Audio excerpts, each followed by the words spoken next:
The BBC compiled the world's headlines and the greatest hits quotes from the debate on Tuesday night between Joe Biden and President Donald Trump. Let's read through what the world had to say and be encouraged.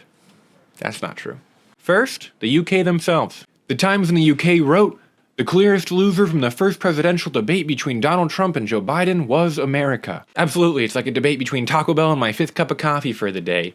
Either way, the loser is my digestive tract. There is no winner for that kind of debate. That paper went further, saying the event was not a debate in any meaningful sense, but rather an ill-tempered and at times incomprehensible squabble between two angry septuagenarians who palpably loathe each other. Septuagenarians, of course, a word that only somebody in the UK would even dare say out loud. Hello, governor. Hello, septuagenarian. You might not know this, it's actually not a compliment, it's an insult. It means somebody in their 70s. A true fact, but not quite the most biting insult the UK could have chosen in this situation. Regardless, I will still not be calling my grandma a septuagenarian this Thanksgiving. The Guardian described it as a national humiliation, and the rest of the world and future historians will probably look at it and weep. But those future historians will also have just rediscovered the Christopher Nolan movie Tenet, so of course those historians will actually be crying because they're still just so confused. They also said that if Trump is re-elected in November, then this dark, horrifying, unwatchable fever dream will surely be the first line in America's obituary. The second line, of course, being WAP also came out around that time. Culture was pretty multifaceted back then. The paper also noted that the polls right after the debate said that Biden would come out slightly on top, but no one with a care for American democracy can have switched off feeling anything but queasy. But luckily, most Americans were also used to having Pepto-Bismol right next to their bed at all times. After the UK, let's go to France. French newspaper Libération, did I say that right, described the debate as chaotic, childish, and grueling, similar to every millennial's account of their first week trying to understand TikTok. Gen Z, how do you do it? Le Monde agreed, saying that the president had sought to push his opponent off his hinges. Quite creaky hinges, but hinges nonetheless. Le Figaro said Mr. Biden had systematically refused to play his opponent's game. The game, if President Trump had chosen the game, probably would have just been solitaire. Let's look at Germany. Der Spiegel's analysis of the debate is a headline duel like a car accident. Neither car wins, both are totaled, and somehow Joe Jorgensen is wondering, why can't I pass them on the other side if they're both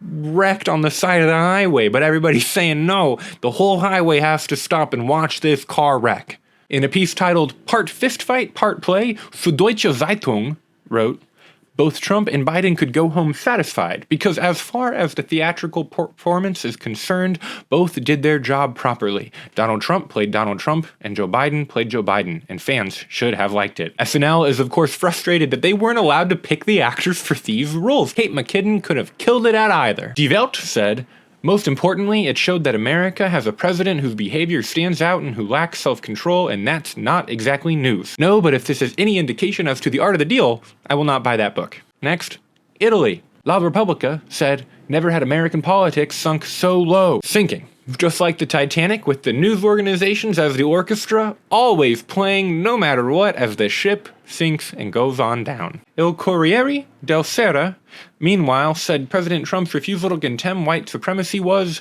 a message for Black America. That message? Joe Biden, another white guy. What are you gonna do about it?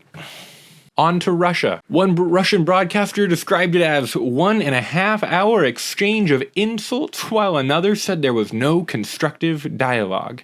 Well, to me it was very constructive, and I think to millions of other Americans as we constructed our plan to move to Canada. Anybody know how easy it is to immigrate to Vancouver? Pro-Kremlin NTV television station said the rivals kept interrupting each other, and instead of a balanced discussion, they chose the path of mutual insults. Strong words from a pro-Kremlin news station.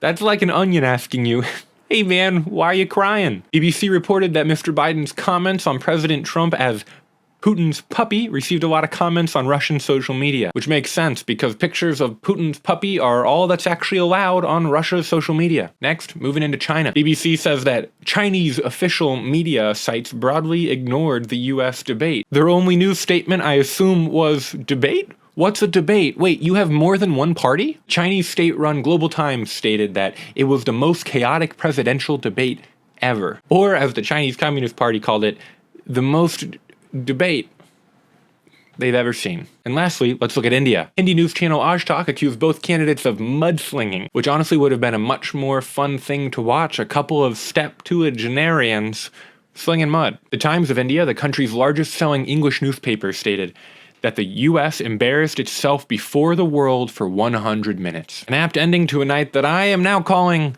America doesn't have talent.